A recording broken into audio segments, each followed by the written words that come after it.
streak. He sits safely in the 21 of his first 23 games. He's capable of, look, he got 10 errors, leaves him one behind Tim Beckman for the most errors. But I will tell you, Rosario has started 23 games at the 7th spot. He's batted first. He's batted second 6 times. He belongs up in the batting order. I'll say it again, and he'll be an all-star. Absolutely be an all-star. Madison Bumgarner, as I said, averaged 92 on his fastball, 14 swings and misses, and 107 pitches. And the Giants are nowhere. Absolutely nowhere.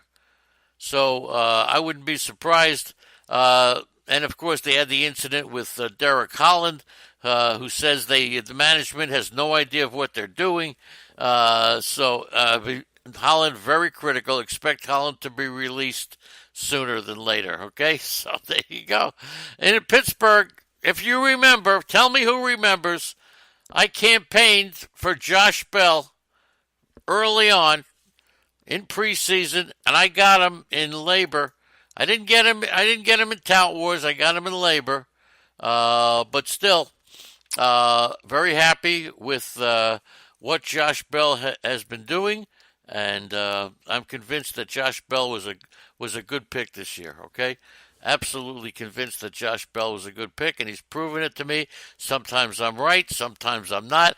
After 37 games, the Pirates are 20-17, 3 games over 500. They got an 8-3 record after ending an 8-game losing streak, and Josh Bell's the reason. Career high 4 hits and a personal best 5 RBIs with that Sunday win over St. Louis. He's got 34 RBIs. That leads the team. It's ranked 7th in the majors. And 2 more than you combine Marte and Colin Moran. Bingo. He's got 2 more than those 2 guys, second and third guys. 10 home runs, okay? So, Bell, 5 important statistical categories. Home runs, RBIs, batting average, on-base percentage, and slugging. He may be the hottest hitter in baseball right now. Okay, Josh Bell. And look, Josh Bell, he's better than Harper, he's better than Machado. All right? Better than Harper, better than Machado. He's hitting .319. He's 10 for 34. Harper 7 for 25, hitting .225. Machado hitting .252, and Josh Bell's hitting .319. Right? That's how it goes in baseball, right? I'm telling you, that's how it goes in baseball. Who would you rather have? Who's going to have better? And they've won 8 out of 11 games. Who would you rather have? I'm not letting up on this. I got to see. Mad Bum's no trade list. We talked about that, Beach Bum. He absolutely put all of the contenders he could think of who would want him, so that when they do want him and San Francisco wants to trade him, he's going to get money for that. No, they're going to have to buy out his no trade contract, right? That's why it is. Not because he doesn't want to go there. He'd love to go to any one of those teams and be a contender. St. Louis is lost, but he gets money now. No trade, all right? This team wants me. They're on the no trade list. You got to buy out my no trade clause. That's why they do it. The Cardinals' offense managed 32 runs in a 7-game stay. 23 of them came in 2 games. 17 in 1 game. All right? 17 in 1 game. They scored 32 runs in 7 games.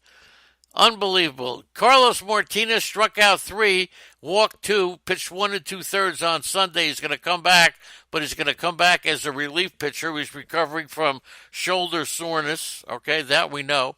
All right? So he'll come back doing that. There's no question about it. Carlos Martinez. And this kid, Irvin, who pitched for Philadelphia, what's his name? Cole Irvin, who came up. He wasn't overpowering. He's a finesse lefty with a fastball that tops out at about 91. He's not afraid of getting soft contact, putting the ball in play. All right, so he piles up, but he fills the strike zone. And he pitched against the Royals. He threw first pitch strikes to the first 6 batters, threw first pitch strikes to 22 of 27. Didn't seem nervous about making his debut. The jury's out on this guy, okay? But these are the type of pitchers that pitch well, right? These are the type of pitchers that, not the fastball guys. It's the guys who come in and know how to pitch, okay? once again, we thank you all. The Amazins is here. Good morning to you, and great to see everybody back in the chat room, okay? Monday mornings are always sentimental. San Diego, Margavicius, all right? How do you pronounce his name? I think it's Margavicius, all right? Colorado scored 4 runs in the second inning. The Padres were theoretically in the game all along, but the Rockies starting rotation entered the series with a 5.7 ERA, third highest in the majors, and their ERA at home was 7.8. So forget about the Kyle Freelands and the Marquez. Look, Marquez, Gray, Senzatella, 12 runs in 19 in the third innings. But they did win 2 out of the 3 games. So, and Senzatella, like I said, among his 100 pitches, 22 were changeups. He didn't throw a single changeup on April 15th against the Padres. So if Senzatella starts turning it around a little bit, it's because that changeup, and that's the pitch that's been doing it all year long. Okay? That's the pitch that's been doing it all year long. Austin Hedges is batting 174. He hit his third and fourth home runs in back-to-back games in April 21st and 23rd, but he has nothing in his past 33 at-bats.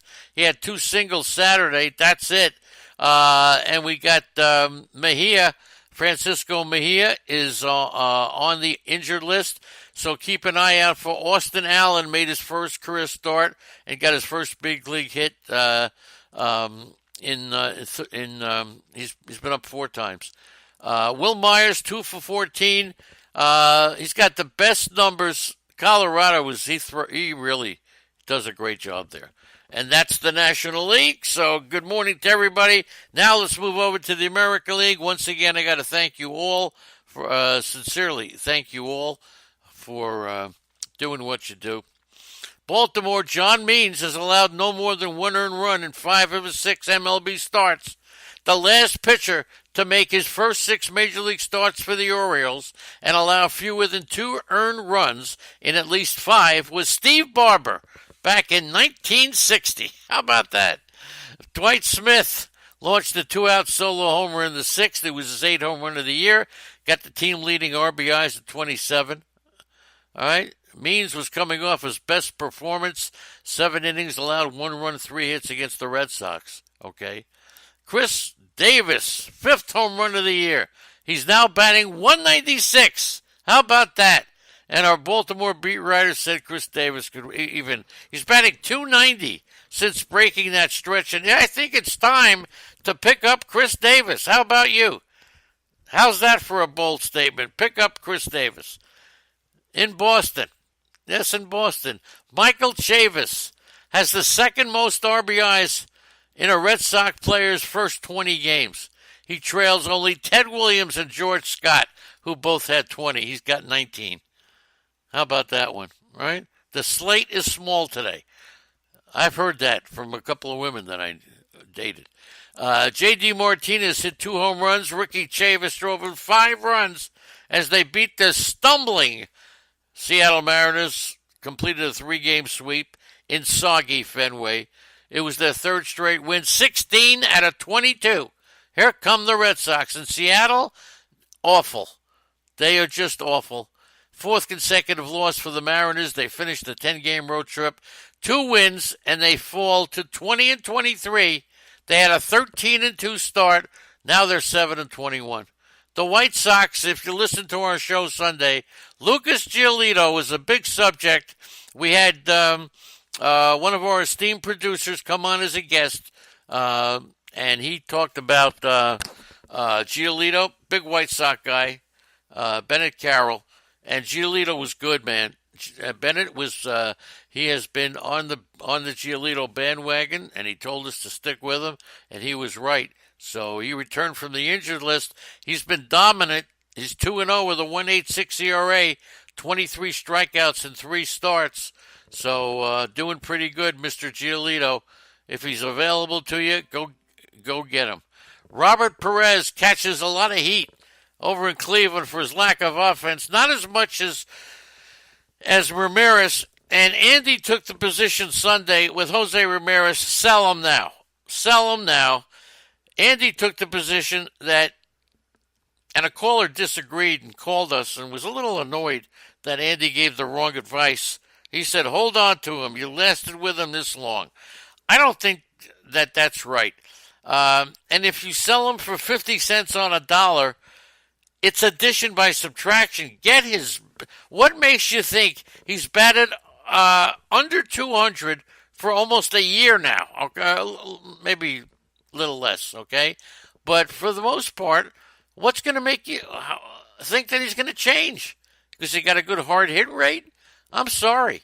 Sometimes you trade these players addition by subtraction. That's how you. Bennett is a homer. You're absolutely right on Oli Toledo. But here's the deal. Here's the deal. Addition by subtraction. The way to increase your batting average is not to trade for 300 hitters. It's to get rid of your worst batting average guys. So if you can get a decent player in return, maybe a stolen base guy or a save guy or a starting pitcher guy, somebody, I would trade Ramirez. What makes you think he's going to change? Anybody. Now, Roberto Perez hit a 3-run homer, and he entered the game hitting .218, but he went to winter ball to work on his offense, where he hit .333. In spring training, he hit .279. So we see in the first 33 games, the Indians had 4 runs in the 6th inning. That was it, okay? And in one swing, Perez matched it. But I'll tell you what, he worked on it, made some adjustments. I don't know. There's nothing being talked about how Ramirez is learning how to hit again. Nothing about the adjustments is being made. Clevenger could throw a bullpen session on Tuesday, by the way. The Indians entered Sunday's game against the A's 20-18. They've lost 6 out of their last 10. It's been tough. The Indians have scored 3 runs or less in 21 of their 38 games. They're 6-15 in those games. They've been shut out 4 times, held to 1 run 6 times. They are 1-9 in those games. Unbelievable. They went through a 27-inning stretch in which they scored, 1 run? Unbelievable. And pitching, the overall ERA was 3.6 compared to 3.61 for the Twins. The Twins' rotation was 21-8 with a 3.44 compared to the Tribes, 12-12 with a 3.88. In the bullpen, the Indians, 3.23, 11 saves in 14. And Minnesota, not quite as good, but they had 11 saves and 12 chances. Daniel Norris made it into the 7th inning. Watch this kid. He was supposed to be good. Rich Wilson once called him the most promising left-handed pitcher in the game about 3-4 years ago. He struck out 5 batters, walked 1. Watch this kid, Daniel Norris.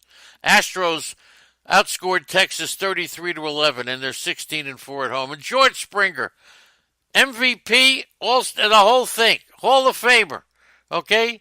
It became the 3rd leadoff hitter to have 5 hits, 2 homers, 5 runs in a game. Who are the other 2? George Springer, 3rd leadoff hitter to have at least 5 hits, 2 homers, and 5 runs scored in a game. One happened in 2018, and the other one happened in 1983. Okay? 83 is a tough one. 2018, it was National League. Corbin Martin struck out 9, allowed 3 hits. He pitched pretty good. Keep an eye on this kid. Solid. Okay, replaced Colin McHugh. He topped out at about 98 on the radar gun. So Corbin Martin was becoming the Astros' 4th pitcher to strike out 9 in his big league debut. So Alex Bregman homered twice, 5 RBIs. Correa, Kemp had 3 hits each. The Angels in their last 15 games, 10-5, 5.7 runs a game, 84 strikeouts. That's about 5.5 per game. So not bad. And Griffith Canning, 3 home runs in his team's 5-1 loss against Baltimore. So he was effective for a little bit. He gave up a leadoff homer to Chris Davis in the 2nd inning. Steve Wilkerson, who's going to be getting a lot of playing time. Watch this kid.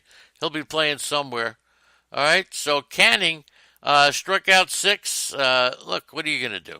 He's a youngster. We'll have to wait and see. The jury's still out. He's durable, All right, he reached 90 pitches in either his first or in either of his first two major league outings.